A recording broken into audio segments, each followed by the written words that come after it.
월가의 전설적인 투자자 드라켄 밀러는 시장 흐름을 정확히 읽고 확신이 들 때 크게 베팅하는 스타일로 잘 알려져 있습니다. 특히 92년 영국 파운드화 폭락을 정확히 예측해서 막대한 수익을 거둔 사례로 굉장히 유명한 사람인데요. 그런 그가 3월 13일 모건 스탠리와의 인터뷰에서 바로 이렇게 발언을 했습니다. On the other hand, blockchain and the use of stable coins, if you want to throw crypto into that, tokens, incredibly useful in terms of productivity. I assume our whole payment systems will be stable coins at 10 or 15 years. Efficient, quicker, cheaper. 이미 드라켄 밀러는 지난 21년 5월 CNBC에 출연해서 제롬 파월 미 연준 의장을 비롯한 전 세계 중앙은행에 대해서 신뢰 부족이 근본적인 문제라며 블록체인 기반 시스템이 미국 달러 결제망을 결국 대체할 수 있다고 언급한 바 있는데요. 만약 그의 말대로 모든 결제 시스템이 스테이블 코인으로 대체된다면 금의 수요와 그리고 금 시세는 과연 어떻게 될까요? 안녕하세요, 김순금입니다. 먼저 스테이블 코인에 대해서 간략하게 설명하고 이야기를 시작하겠습니다. 스테이블 코인이란 쉽게 말해서 가격이 거의 안 변하게 만든 코인으로 한계가 거의 항상 1달러 정도를 유지하는 그런 디지털 돈이라고 볼 수 있습니다.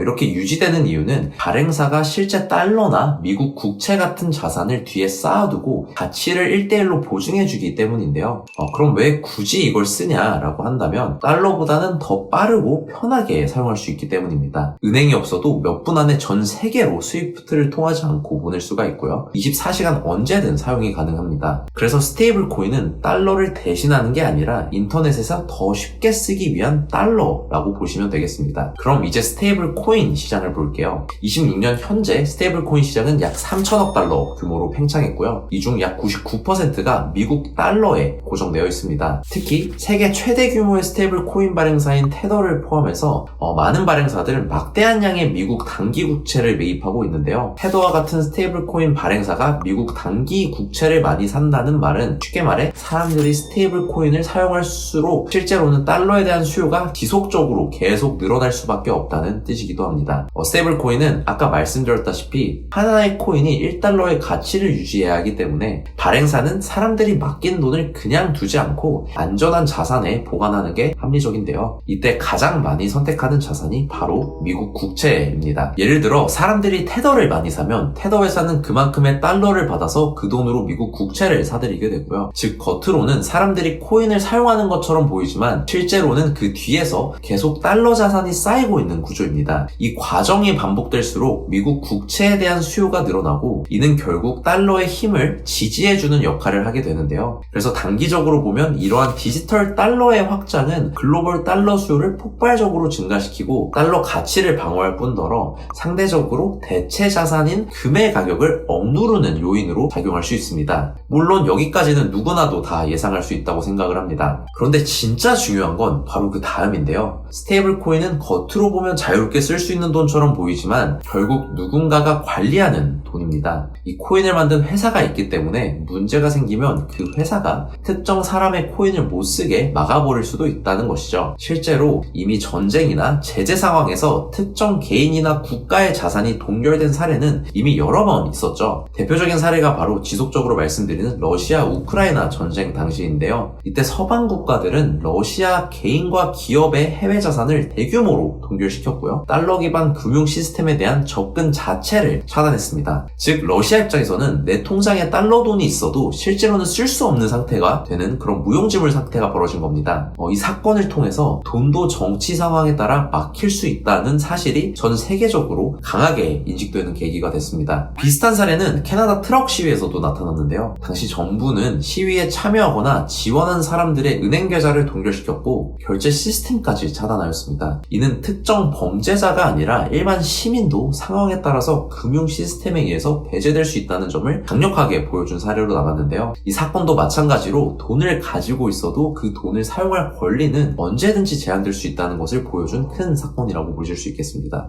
이런 구조는 스테이블 코인에서도 크게 다르지 않습니다. 예를 들어서 USDT나 USDC 같은 코인은 블록체인 위에서 움직이는 건 맞지만 발행한 회사가 따로 존재하게 됩니다. 이 회사들은 규제나 제재 이슈가 발생하면 특정 지갑 주소를 지정해서 해당 코인을 아예 사용하지 못하도록 막을 수 있는 기능을 가지고 있다는 거죠. 편하고 빠르다는 장점 뒤에는 언제든지 통제될 수 있다는 리스크가 같이 존재하는 겁니다. 그래서 스테이블 코인은 겉으로는 새로운 기준처럼 보이지만 결국은 은행에 있는 돈과 비슷한 면목을 띠고 있는데요. 내가 가지고는 있지만 필요하면 누군가한테 맡길 수 있는 돈이라면 그런 부분에서는 완전히 자유로운 돈은 아니라는 뜻입니다.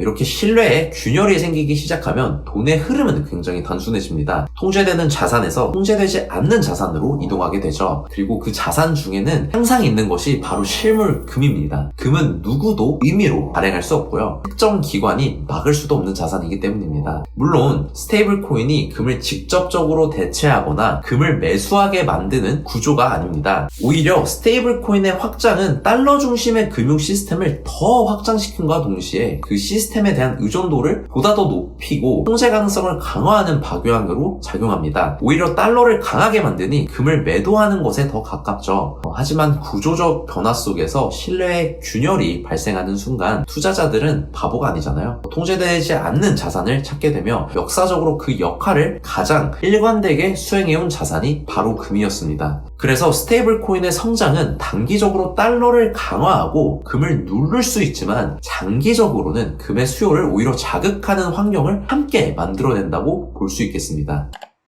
이렇게 통제되지 않는 자산을 찾는 흐름은 이미 전통 금융 시스템에서도 반복적으로 확인된 바 있는데요. 2008년 글로벌 금융위기 당시에는 금융 시스템 자체에 대한 신뢰가 흔들리면서 투자자들이 안전자산으로 대거 이동했고요. 그 과정에서 금 가격은 여러분이 알다시피 굉장히 크게 상승했습니다. 또한 코비드-19 팬데믹 시기에도 대규모 유동성 공급과 함께 불확실성이 극대화되면서 금 시세는 사상 최고 수준까지 그 당시에 상승한 바 있는데요. 여기에 더해서 러시아, 우크라이나 전쟁과 같은 지정학적 사건에서는 실제로 특정 국가와 개인의 금융 자산이 동결되는 사례가 다수 발생하면서 자산이 언제든 통제될 수 있다는 인식이 시장에 강하게 각인되었습니다. 결국 앞으로 시장은 쓰기 편한 돈이냐 아니면 완전히 내 마음대로 쓸 수 있는 자산이냐 사이에서 균형을 찾아가는 흐름으로 갈 가능성이 커 보입니다.